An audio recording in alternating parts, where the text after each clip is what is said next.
Hey everyone, welcome back to the Armory. It's Will here with another Black Series review, and we're going to be looking at the new Shin and Balin figures.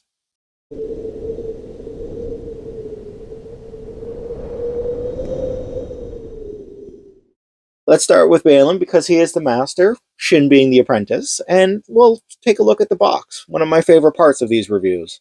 You can, of course, see the lovely side mural. If you want to pause and take a moment to read his little blurb there, I'd recommend it. But overall, the new series packaging has worked for me.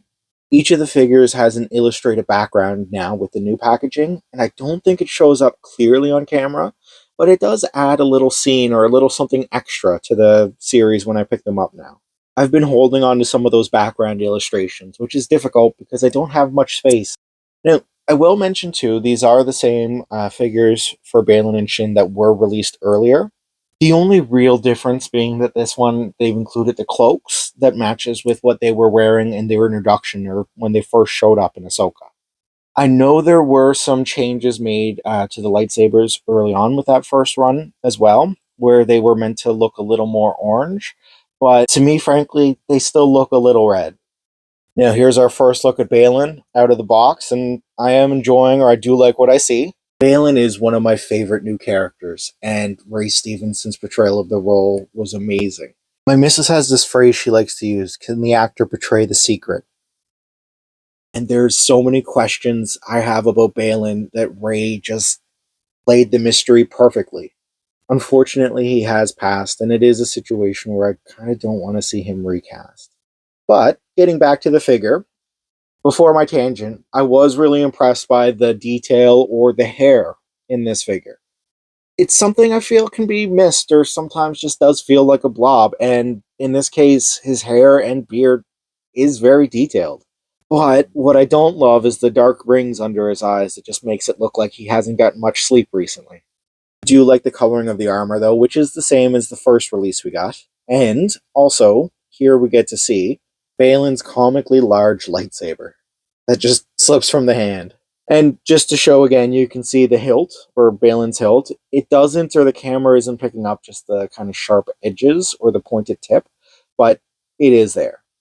Moving on to Shin, we'll take her out of the package as well. And similar, the big reason I picked or waited for this one, even though I didn't know it was coming, was the cloak. Like her master, Shin was another character that I really enjoyed and played the secret so well. The more I watched Ivana Sakno's portrayal of Shin, I just wanted to know more about the character, what had happened or what had brought her and Balin to this point, how she being picked to be his apprentice. There are still so many questions I have about the show that I'm really bummed that it's going to take us another year to get a second season. Now, similar to Balin, and I don't think it shows up as well with the blonde hair, or maybe there, I do love the detail or just the way that they capture the hair. It isn't always something that I notice on a Black series, but these releases, or these two in particular, have really stood out. Just to bring her back for another quick moment, I wanted to show off or get a better view also of the Padawan braid. And of course, we'll take a look at her lightsaber as well. The blade this time isn't quite as large as Balin's was. And also, I'm just going to grab one of the Darth Vader lightsabers I have to kind of give you an idea of the color comparison.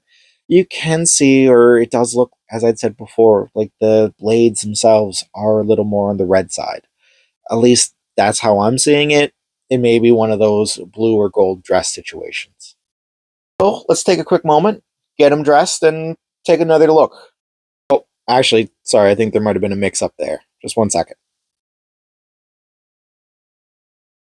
By and large, for posability, the figures are pretty good. I did have a little bit of difficulty getting Shin to stand up at times, but I think that's more with my clumsy hands than anything else.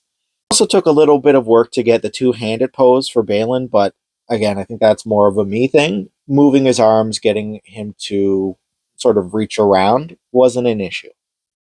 Here we can kind of see again, just with a little more time, the detail of the face as well. I do want to point out the painting on Balin's armor.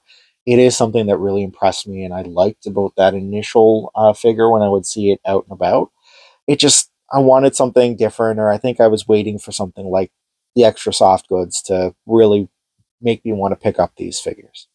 If you're a fan of the show or the characters, these are must-haves for your shelf. If you're not really a fan, but kind of like different or interesting Jedi, want to pick these up as well. Is there a big difference between the earlier release and this release? I don't think so. So it may just be a situation where a completionist would want to get them, but they are definitely worth the money. Thank you for watching. Leave a comment below if you're going to pick them up.